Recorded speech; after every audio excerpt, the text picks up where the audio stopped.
नमस्कार दोस्तों। आज हम एक बहुत ही महत्वपूर्ण टॉपिक अचल संपत्ति के बारे में जानने वाले हैं। आज हम अचल संपत्ति की वैधानिक परिभाषा को समझने वाले हैं, उसकी अवधारणा को समझने वाले हैं और कुछ महत्वपूर्ण निर्णयों के माध्यम से भी हम इसको समझेंगे। सबसे पहले हम जान लेते हैं कि इसकी परिभाषा कहाँ पर दी गई है। तो अचल संपत्ति की परिभाषा जो है वो संपत्ति अंतरण अधिनियम तथा साधारण खंड अधिनियम 1897 इन दोनों जगहों पर इसका प्रावधान किया गया है।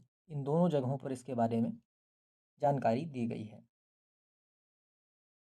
लेकिन जब हम संपत्ति अंतरण अधिनियम की धारा 3 को पढ़ते हैं, जहाँ पर इसकी परिभाषा दी गई है, तो ये परिभाषा हमको अधूरी लगती है। अब हम देखते हैं संपत्ति अंतरण अधिनियम की धारा 3 में क्या कहा गया है। देखिए, संपत्ति अंतरण अधिनियम की धारा 3 में कहा गया है कि स्थावर संपत्ति का तात्पर्य आपकी अचल संपत्ति से है। अचल संपत्ति के अंतर्गत खड़ा काष्ठ, उगती फसलें या घास नहीं आती। तो ये चीज़ें जो हैं, इससे हमको इसमें स्पष्टता देखने को नहीं मिलती, या ये कह सकते हैं कि ये अपने आप में पूर्ण परिभाषा नहीं है। अब एक एक चीज़ों को हम अच्छे से समझते हैं। साधारण खंड अधिनियम 1897 की धारा 3 का 26 स्थावर संपत्ति को परिभाषित करती है।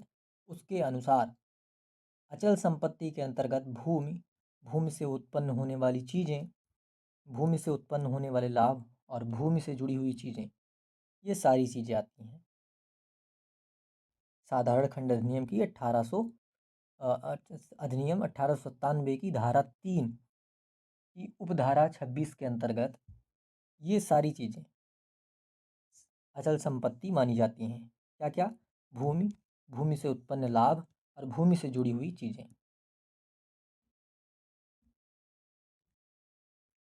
अब हम अचल संपत्ति का एक सूत्र देखते हैं। अचल संपत्ति क्या है?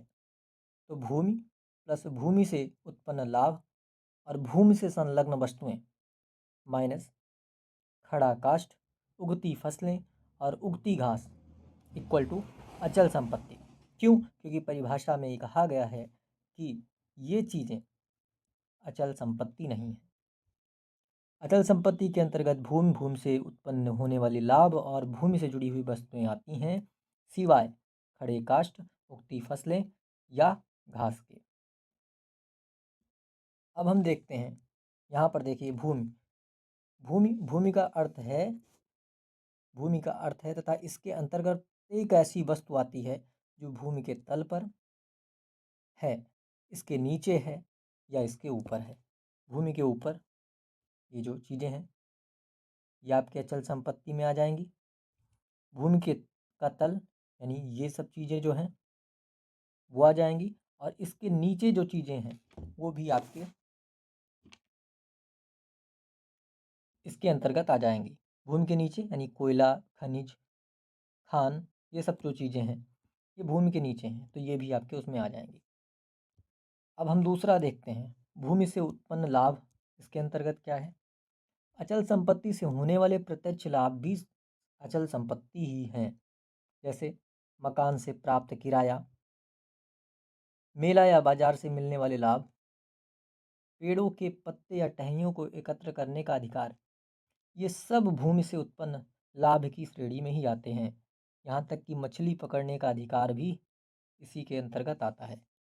एक महत्वपूर्ण निर्णय है आनंद बोरा बनाम उड़ीसा राज्य 1956 का ये निर्णय है, और इसमें ये बताया गया है कि मछली पकड़ने का अधिकार भूमि से प्राप्त होने वाले लाभ के अंतर्गत होकर अचल संपत्ति की ही परिभाषा में आता है।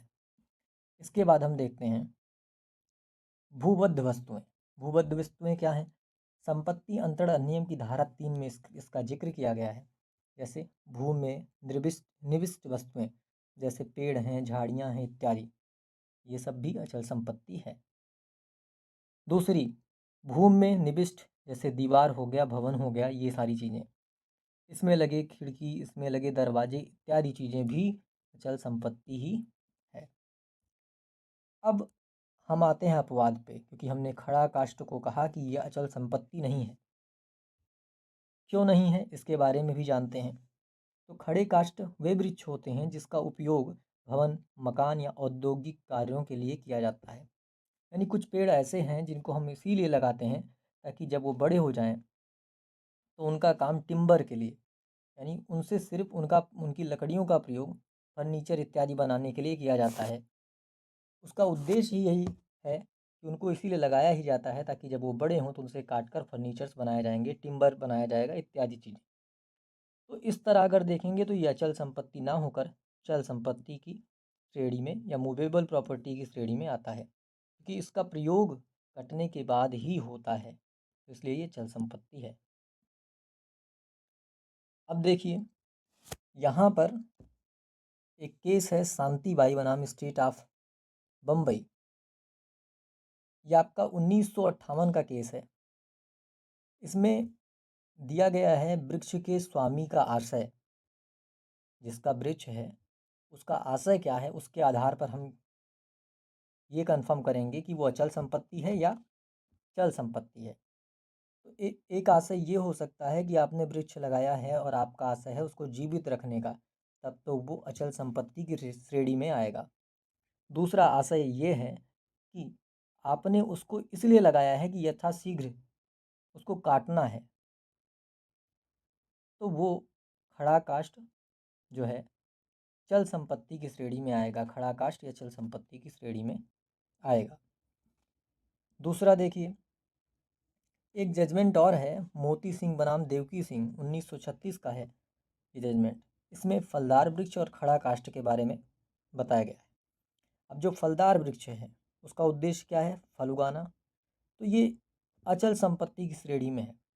लेकिन वहीं खड़ा काष्ठ जो है उसका उद्देश्य ही इसीलिए है, उद्देश्य ही यही है कि उसको लगाया गया है ताकि वो जल्दी से तैयार हो, उससे लकड़ियाँ काटी जाएँ और उससे तरह तरह की चीज़ें बनाई जाएँ, तब वो खड़ा काष्ठ या चल संपत्ति की श्रेणी में है।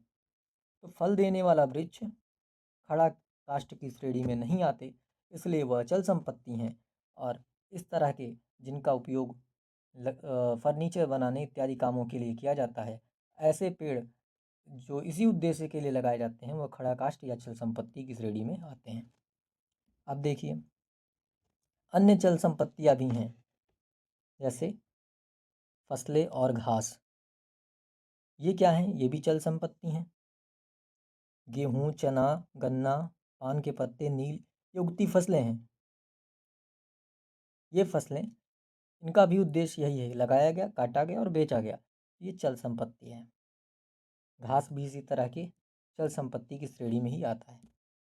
उसके अलावा अचल संपत्ति के और ढेर सारे उदाहरण हैं, जैसे मार्ग का अधिकार, मछली पकड़ने का अधिकार, तेंदू के पत्ते एकत्रित करने का अधिकार, बाजार लगाने का अधिकार, खनिज पदार्थ निकालने का अधिकार, मोचन का अधिकार, पट्टा या काश्तकारी का अधिकार और मालिकाना अधिकार। ये सब अचल संपत्ति के ही उदाहरण हैं। ये सब अचल संपत्ति हैं। अब हम इसको एक बार क्विक रिवीजन इसका करते हैं। देखिए, अचल संपत्ति क्या है, भूमि एवं खनिज, फलदार वृक्ष, मछली पकड़ने का अधिकार, दीवारें और छत, ये अचल संपत्ति हैं। चल संपत्ति क्या है, खड़ा काष्ठ, उगती फसलें, घास और काटने के इरादे से बेचे गए पेड़ या काटने के उद्देश्य से ही लगाए गए पेड़, ये आपकी चल संपत्ति की श्रेणी में आते हैं। निष्कर्ष क्या निकलता है कि अचल संपत्ति की परिभाषा भौतिक जुड़ाव और वैधानिक आशय के संतुलन पर आधारित है। यह केवल मिट्टी या जमीन नहीं है, बल्कि इससे जुड़े अधिकार और लाभ भी हैं। किसी वृक्ष और खड़े काष्ठ में अंतर करने के लिए हमेशा इसका आशय का देखा जाना आवश्यक है, या आशय को देखा जाना चाहिए। उम्मीद करता हूँ मेरे द्वारा जो आपको अचल संपत्ति की परिभाषा, उदाहरण और सारी चीज़ें जो बताई गई वो अच्छे से समझ में आई होंगी।